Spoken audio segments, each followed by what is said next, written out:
नमस्कार साथियों। पात्रता अंक का नाजायज फायदा उठाने का मामला, 46 शिक्षकों की नौकरी जानी तय है।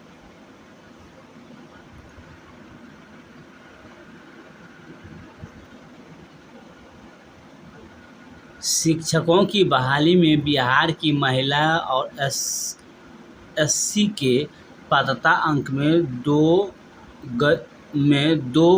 दी गई छूट का नाजायज फायदा उठाकर बीपीएससी के पहले एवं दूसरे फेज में बहाली 46 शिक्षकों की नौकरी पर खतरे की तलवार लटक गई है।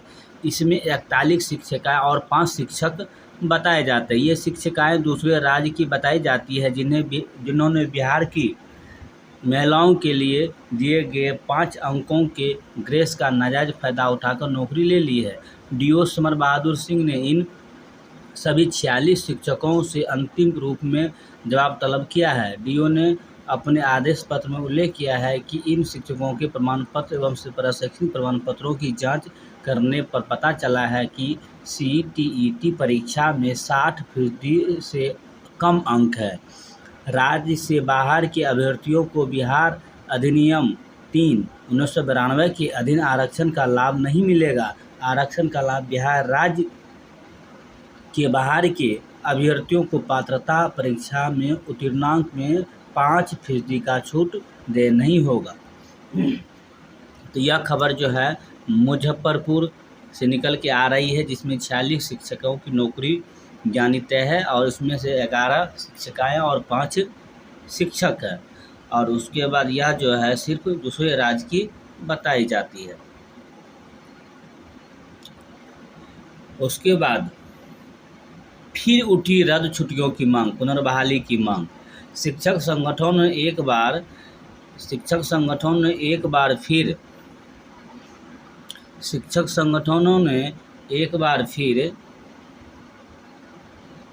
स्कूलों में दुर्गा पूजा एवं छठ की रद्द छुट्टियों को पुनर्बहाली की मांग उठाई है। टीईटी प्रारंभिक शिक्षक संघ के प्रदेश अध्यक्ष राजू सिंह एवं प्रदेश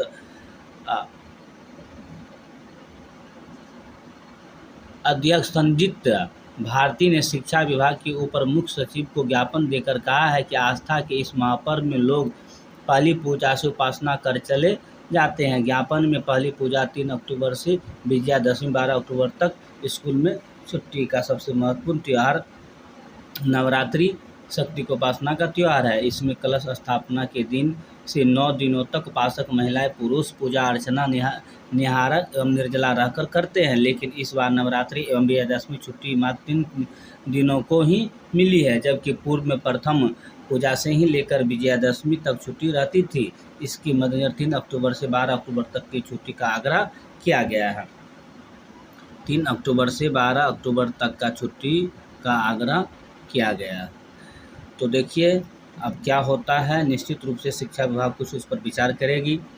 उसके बाद है बड़ी खबर। सबसे बड़ी खबर यही है कि आधार नहीं बनवाने पर 25 लाख बच्चे को योजनाओं के लाभ से रह जाएंगे वंचित।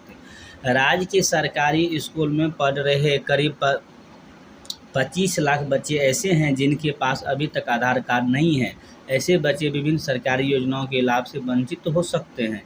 हालांकि शिक्षा विभाग ने इन्हें एक बार फिर आधार कार्ड बनवाने को 2 महीने की मोहलत दी गई है, यानी 30 नवंबर तक बच्चों के आधार कार्ड नहीं बने तो उन्हें साइकिल, पोशाक और छात्रवृत्ति के लाभ से वंचित होना पड़ सकता है। जानकारी के अनुसार इस सत्र में आधार कार्ड जमा करने का ये अंतिम मौका माना जा रहा है।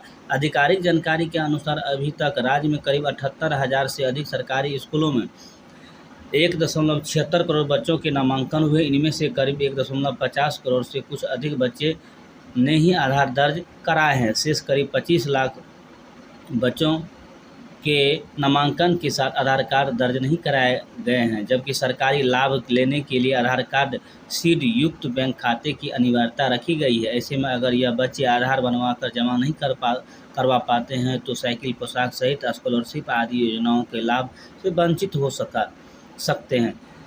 तो विदित हो कि शुरुआती दौर में विभाग की ओर से निर्णय लिया गया था कि केवल आधार संख्या वाले बच्चों के नामांकन लिए जाएंगे। बाद में कुछ रियायतें दी गई, नामांकन अभी भी करा लिए जाए, बाद में आधार कार्ड बनवा लिए जाए। लेकिन अभी तक पिछले जानकारी निकल के आ रही है कि किसी का अभी तक आधार कार्ड अपडेट नहीं है और उसमें से 25 लाख का बच्चों का आधार कार्ड अभी तक स्कूल के ई शिक्षा पोर्टल पर अपलोड नहीं है। आधिकारिक जानकारी के अनुसार पिछले सत्र में 2023-24 में राज्य के सरकारी स्कूलों में 1.78 करोड़ बच्चे नामांकित किए गए थे। तुलनात्मक रूप से देखे तो चालू शैक्षणिक सत्र 2024-25 में पिछले साल की तुलना में अब तक 2 लाख कम नामांकन हुए हैं। जानकारी के अनुसार आधार की अनिवार्यता की वजह से अभी तक नामांकन कम हुए हैं, तो इसलिए अपने अपने बच्चों का आधार कार्ड निश्चित रूप से बनवा लें और जिसका आधार कार्ड बच्चों का नहीं लगा है ना लगवा दें। 13,200 ऑफलाइन और 7,000 छात्र छात्राएँ ऑनलाइन परीक्षा दे सकते हैं। बापू परिसर में परीक्षाएं शुरू, 20,000 एक साथ दे सकते हैं परीक्षा। यह पटना से खबर निकल के आ रही है कि राज्य के सबसे बड़े अत्याधुनिक सुविधा युक्त परीक्षा केंद्र बापू परीक्षा परिसर कुम्हरार में परीक्षाएं शुरू हो गई है। 2-3 परीक्षाएं आयोजित भी हो चुकी है।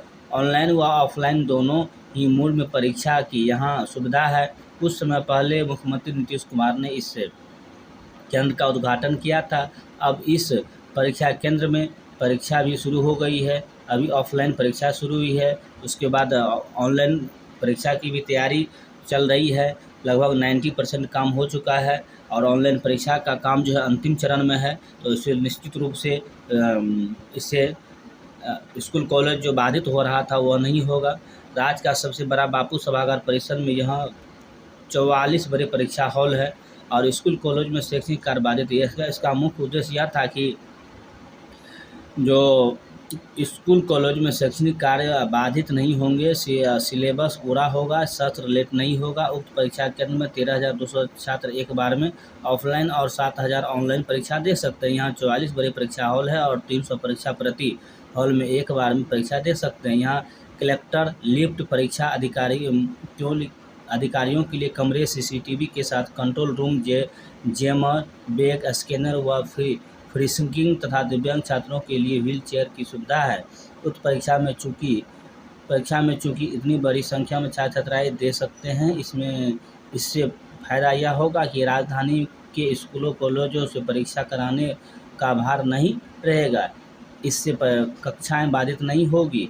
अभी तक स्कूल कॉलेज में इस वजह से काफ़ी कक्षाएं बाधित होती थी। कई कॉलेज और स्कूलों का भार यहाँ एक बार में कम हो जाएगा। कक्षाएं नहीं होने का प्रभाव छात्र छात्राओं के पढ़ाई पर पड़ता है। यह सत्र लेट होता है या नहीं तो उनका सिलेबस पूरा नहीं होता है। तो ऑनलाइन परीक्षा जब शुरू हो जाएगी तो अभी जो प्राइवेट संस्थाओं पर निर्भरता है वह कम होगी, परीक्षा में पारदर्शिता भी अधिक रहेगी।